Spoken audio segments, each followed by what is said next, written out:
So guys, the final Monday Night Raw of 2024 या फिर cable channel पर जो मन करे वो बोल लो, वो हो रहा था ह्यूस्टन टेक्सास टोयोटा सेंडर्स से। वो फाइनली कब का खत्म हो चुका है और सीआर मैकल बहुत ज्यादा बिजी था, इसलिए ये वीडियो नहीं बना पाया। लेकिन चलो आज इस शो को हम कवर कर लेते हैं। तो चलिए एक बार नजर मार लेते हैं कि आज हमें क्या कुछ देखने को मिला और ज्यादा टाइम न लगाते हुए। एंड नाउ आप देख रहे हैं रेसलमैनिक्स एंड सब्सक्राइब करना तो बनता है। तो यार देखो, शो की धमाकेदार स्टार्टिंग होती है वेड बैरेट एंड जो टेसिटोरा से, जो पहले तो वहां पर आते हैं और बताते हैं कि रॉ नेटफ्लिक्स पर चले जाने वाला बहुत जल्दी, लेकिन स्मैकडाउन यूएसए नेटवर्क पर ही रहेगा। और जो पहले 90 मिनट्स होंगे ना शो के, वो कमर्शियल फ्री रहने वाले हैं। जिसके बाद हमें जे ऊसो देखने को मिलने वाले थे, लेकिन तभी वहां पे एंट्री हो जाती है द न्यू डे की, जहां उन्हें न्यू डे सक्स के चैंट भी मिलते हैं। जहां न्यू डे बात करने की कोशिश तो बहुत करते हैं, लेकिन ऑडियंस उन्हें बोलने ही नहीं देती। फिर कॉफी कहते कि यार प्लीज चुप हो जाओ, हम कुछ कहना चाहते हैं, कुछ लिमिटेड अमाउंट ऑफ टाइम है। लेकिन फिर भी फैंस उन्हें बोलने नहीं देते। लेकिन तभी the main event Jey Uso वहां पर आ जाते हैं। जे ऊसो मस्ताते हुए रिंग में आते हैं एंड कहते हैं कि गाइस प्लीज यार जरा ये चंप्स कुछ कहना चाहते हैं, इनकी बात तो सुन लो। लेकिन फिर जैसे ही न्यू डे बोलने वाले होते हैं, ऑडियंस फिर से उन्हें चिल्ला के चुप करा देती है। बट जे ऊसो कहते हैं कि भाई एक बात सुनते जाओ, द न्यू डे रियली सक्स। जिसके बाद कॉफी एंड वुड्स वहां से चले जाते हैं। जिसके बाद जे ऊसो कहते हैं कि यार देखो मैं जानता हूँ आप क्या सुनना चाहते हो, कि वही कि सोलो के साथ अब मैं क्या करने वाला हूँ। तो देखो यार, मुझे उसकी चिंता नहीं है, क्योंकि उसको ओटीसी संभाल लेंगे। मुझे तो ड्रू मैकिंटायर को संभालना है ताकि मैं उसे जरा सा सबक सिखा सकूं। बट तभी हमें सोलो सिकोवा स्क्रीन पर दिखाए जाते हैं और वो जे को कहते हैं कि भाई तू चिंता मत कर, तुम्हारा वक्त खत्म हो गया है, सबका वक्त खत्म हो गया है। और रही बात तुम्हारे रोमन की, तो मैंने तुम लोगों को सिर्फ इसलिए मारा ताकि मैं रोमन का अटेंशन ग्रैब कर सकूं। और तुम ऊसोस एक बहुत बड़ी गलती कर चुके थे ना रोमन को ज्वाइन करके, बल्कि तुम्हें हमें ज्वाइन करना चाहिए था। बट डू नॉट वरी, ये उलाफाल अब कहीं नहीं जाएगी, हमारे पास ही रहेगी। मैं तुम्हें और तुम्हारे ट्राइबल चीफ दोनों को ही बर्बाद कर दूंगा। अब इससे पहले कि जे अपनी सफाई में कुछ कहते कि वहां पर ड्रू मैकिंटायर आ जाते हैं और उन्हें क्या भयंकर मार लगाने लगते हैं। सारे ऑफिशियल्स उन्हें रोकने की कोशिश करते हैं, लेकिन आज ड्रू मैकिंटायर रुकने वाले नहीं थे। वो क्लेमोर किक ठोक देते हैं और हंसते हुए वहां से चले जाते हैं और डैमेज करके निकल लेते हैं। फिर कुछ बैकस्टेज मूवमेंट के बाद हमें Chad Gable with American made versus Otis with alpha academy देखने को मिलता है। और गाइस फाइनली पूरे साल में आजकल करते करते इंतजार करते करते डब्ल्यूडब्ल्यूई ने फाइनली इस मैच को बुक कर ही दिया, जो काफी ज्यादा सही था पहले मैच के हिसाब से। बट फिर by submission Chad Gable match को जीत ही जाते हैं और बता देते हैं कि वो हमेशा गुरु की सीट पर रहेंगे। देन हमें एक सेगमेंट देखने को मिलता है जहाँ रिया रिप्ले और लिव मॉर्गन के बीच में कुछ बातें हो रही होती हैं, जहाँ रिया रिप्ले अपने पूरे साल का ब्यौरा देते हुए कहती है कि ये साल बहुत ही ज्यादा क्रेजी रहा हम लोगों के लिए, मैंने बहुत कुछ झेला, लेकिन लिव मॉर्गन अब चीजें खत्म होने वाली हैं। जिसके बाद लिव मॉर्गन कहती है कि मैंने रिया से जो लिया था ना वो सब उसे वापस कर दिया, सूद समेत। मैंने उसका सब कुछ छीन लिया, फिर चाहे टाइटल की बात हो, टीम की बात हो या डॉम डॉम की बात हो, मैंने सब छीन लिया उससे। बट ये सब अब खत्म करने का समय आ गया है। तो रिया रिप्ली कहती है कि मॉर्गन तुमने मुझसे मेरा सारा बोझ उतरवा लिया और अब मैं आज़ाद हो चुकी हूँ और अब वक्त आ गया है कि मैं अपने टाइटल को वापस से अपने पास ले लूँ। और ये सब तब तक नहीं रुकेगा जब तक मामी टॉप पर नहीं आ जाती, और तुम्हें कोई बचा नहीं सकता अब लिव मॉर्गन। जिसके बाद ये सीन यहीं पर खत्म हो जाता है। एंड फिर हमें आर-ट्रूथ वर्सेस पीट डन के बीच में एक सो कॉल्ड मैच दिखने ही वाला होता है कि तभी पीट डन आकर पहले ही आर-ट्रूथ पर रिंग एंट्रेंस पर अटैक करने लग जाते हैं और चिल्लाते हुए कहते हैं कि मैं किसी का बुच नहीं हूँ, मैं पीट डन हूँ। नेक्स्ट हमें बैक स्टेज में डैमेज कंट्रोल दिखाया जाता है, जहाँ कैथी कैली उनसे पूछते हैं कि अगर आप दोनों के दोनों मतलब डकोटा एंड इयो स्काई, अगर आप दोनों फाइनल्स में जाते हो तो एक दूसरे से लड़ने वाले हो, तो आपको क्या लगता है। तो डकोटा कहती हैं कि मुझे बस पहले इतना सोचना है कि मैं आज कैसे ज़ोई स्टार्क को हराऊंगी। जहाँ इयो स्काई कहते हैं कि अगर फाइनल्स में मैं अपने दोस्त के साथ लड़ रही हूँ तो ये एक रिस्पेक्ट की बात है, लेकिन आज लायरा वेलकारिया को मैं पहले ठिकाने पर लगा दूँ।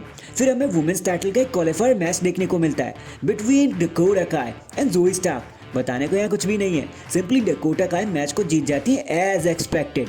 देन कुछ रॉ की हिस्ट्री देखने के बाद हमें एक 6 मैन टैग टीम मैच देखने को मिलता है between judgment day versus the war raider and Damian Priest. This is very so match wide. Story line ने जरा भी पिकअप नहीं पकड़ा, but as expected team Damian match को जीत जाते हैं। मैच के बाद फिन बैलर एक स्नीक अटैक करने जरूर तो आते हैं, बट वॉर राइडर उन्हें डरा के भगा देते हैं और बैलर गुस्से में कहते हैं कि भाई ये सब अभी खत्म नहीं हुआ डेमियन। फिर वही बैक स्टेज में हमें Jey Uso and Adam Pearce देखने को मिलते हैं, जहाँ एडम पियर्स फाइनली बता देते कि जे ऊसो अब चिंता मत करो, पहले तो यहाँ से घर जाओ क्योंकि ड्रू मैकिंटायर तुम्हें ढूंढ रही है यहाँ आसपास, और अगले हफ्ते तुम ड्रू मैकिंटायर से लड़ने भी वाले हो और ये मैच ऑफिशियल हो जाता है।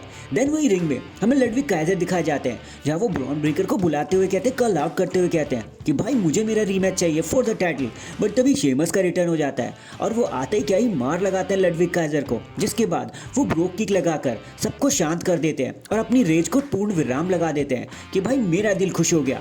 फिर कुछ बैकस्टेज मूवमेंट के बाद हमें इयो स्काई वर्सेस लायरा वेलकिरिया के बीच में मैच देखने को मिलता है। यहाँ जो भी जीतेगा वो नेक्स्ट राउंड फाइनल राउंड के लिए क्वालिफाई हो जाएगा। एंड सरप्राइजिंगली लायरा वेलकिरिया मैच को जीत जाती है और पता चलता है हमें कि 2 हफ्तों के बाद it will be Dakota Kai versus Lyra Valkyria for the women's intercontinental championship. And finally ये सारी चीजें लीड करती है हमें हमारे मेन इवेंट की तरफ, जहाँ Seth Rollins and CM Punk का फेस ऑफ होना था नेटफ्लिक्स के लिए, जहाँ सबसे पहले सेथ रॉलिंस मस्ताते हुए रिंग में आते हैं और कहते हैं कि आप सभी का वेलकम है final Monday night on cable channel पर, आप सभी का स्वागत है। तो मैं एक तूफान की तरह चीज़ों को ख़त्म करना चाहूँगा क्योंकि सिर्फ एक हफ्ते में हम लड़ने वाले हैं एक बहुत ही बड़े इंसान से, हम लड़ने वाले हैं एक बहुत ही अजीब इंसान से, और 10 सालों में ये मैच बुक होने को लग गया। इस मैच को 10 साल लग गए बुक होने के लिए। इतिहास का सबसे बड़ा स्पोर्ट मैच होने वाला है जब voice of the voiceless face करने वाले हैं विजनरी को, जब the second city saint face करेंगे मिसाया को, जब the best in the world face करेंगे द आर्किटेक्ट को, जब सीएम पंक फेस करेंगे सेथ फ्रीकिन रॉलिंस को। लेकिन फिर भी मैं तो आपको यहीं रॉ पर मिलूंगा, बट सीएम पंक शायद ना मिले क्योंकि वो कहीं जाकर रो रहा होगा, कंप्लेन कर रहा होगा, या फिर हो सकता है 10 साल की छुट्टी ही ले ले जैसे उसने पहले ली थी।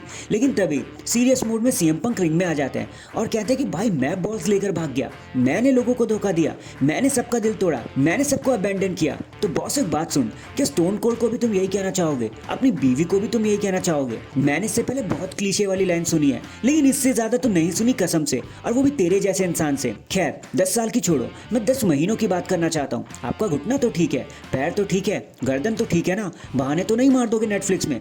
और तुम खुश कैसे हो सकते हो भाई? तुमने तो ब्रॉन्सन रीड से बदला भी नहीं लिया और अब देखो वॉर गेम्स में मैंने ही उसका पैर तोड़ दिया, अब तुम उससे बदला ले भी नहीं पाओगे। लेकिन हे, मैंने पहले ही कह दिया है यहाँ दोस्त बनाने नहीं आया हूँ मैं, और ना कोई अच्छा काम करने आया हूँ। मैं यहाँ पर सिर्फ पैसे बनाने आया हूँ और नेक्स्ट वीक मैं अपनी बोट को पैसों से भर लूंगा और तुझे वो पिटाई दूंगा सेथ रॉलिंस जो तुम मुझसे कब से मांग रहे हो मेरे छोटे भाई। बट सेथ रॉलिंस कहते हैं कि यार ये छोटा भाई बोलना बंद कर, अब मैं बड़ा भाई बन चुका हूँ। देख मेरी बीवी इसलिए बाहर गई है क्योंकि उसे एक बच्ची संभाल ली है। स्टोन कोल्ड भी खुद बाहर जाकर ऐसा कहने लगे थे कि भाई उन्हें जाना नहीं चाहिए था, लेकिन वो चेंज को समझते हैं। तो भाई तुम तो बस यूं ही भाग गए डर के। बताओ वो कैसा रहा तुम्हारे लिए जब तुम किसी और कंपनी में जाके कहीं और ज्यादा शिफ्ट हो गए? बताओ कैसा रहा वो सब? और तुम अचानक से वापस किस लिए आ गए? और अब तुम्हें लग रहा है कि तुम हमारे साथ मोर्चा संभालोगे, फ्लैग संभालोगे? तो भाई ऐसा कुछ भी नहीं होने वाला, अब हम बड़े हो चुके हैं, तुम्हारी ज़रूरत नहीं है। पंक बोलते हैं कि भाई तुम शायद भूल रहे हो कि यार देखो मुझे वो जगह पसंद आती है जहाँ मैं काम करता हूँ, मुझे बस इंचार्ज से दिक्कत होती है, वही सेम इंचार्ज जिसने तुम्हें पसंद किया था, जिसकी वजह से तुम यहाँ पर हो। लेकिन तुमने सबको बैक स्टैप किया मेरे भाई, और तुमने रोमन रेंस को भी बैक स्टैप किया जिसकी वजह से वो इतना ईवल बन गया। लेकिन ये भी याद रखना कि जो बैक स्टैबिंग होती है ना, ये सिर्फ कमजोरों के लिए होती है, हम जैसों के लिए नहीं। क्योंकि अब जितने भी एरोस तूने मुझे मारे हैं ना, मैं सब तेरे गले में घुसेड़ दूंगा और तुझे हमेशा के लिए खत्म कर दूंगा और तुझे बताऊंगा कि मैं बेस्ट इन द वर्ल्ड की हूँ। और भाई एक बात हमेशा याद रखियो, अगर मैं नहीं होता ना तो तू यहाँ होता भी नहीं सेथ रॉलिंस। फिर सेथ रॉलिंस कहते हैं कि शायद मैंने तुम्हें कभी बताया नहीं लेकिन आज बता देता हूँ, तुम हुआ करते थे कभी पायोनियर, बट अब तुम सिर्फ एक कैंसर हो और कैंसर को हमेशा के लिए काट दिया जाता है। और अगले हफ्ते तुम अपने एरोज लेकर आना, मैं अपनी आंखों में आग लेकर आऊंगा और सब कुछ भस्म कर दूंगा। एंड डैंग, इसी स्टेयर ईच अदर वाली कंडीशन में ये मंडे नाइट ड्रॉ यहीं पर खत्म हो जाती है। और आपका शो के बारे में क्या कहना था कमेंट करके जरूर बताना। एंड अगर चैनल पर नए हैं तो चैनल को अभी लाइक एंड सब्सक्राइब कर दो। बाकी मैं मिलता हूँ आपसे किसी और अपडेट के साथ, अब तक के लिए अपना ख्याल रखें और खुश रहें।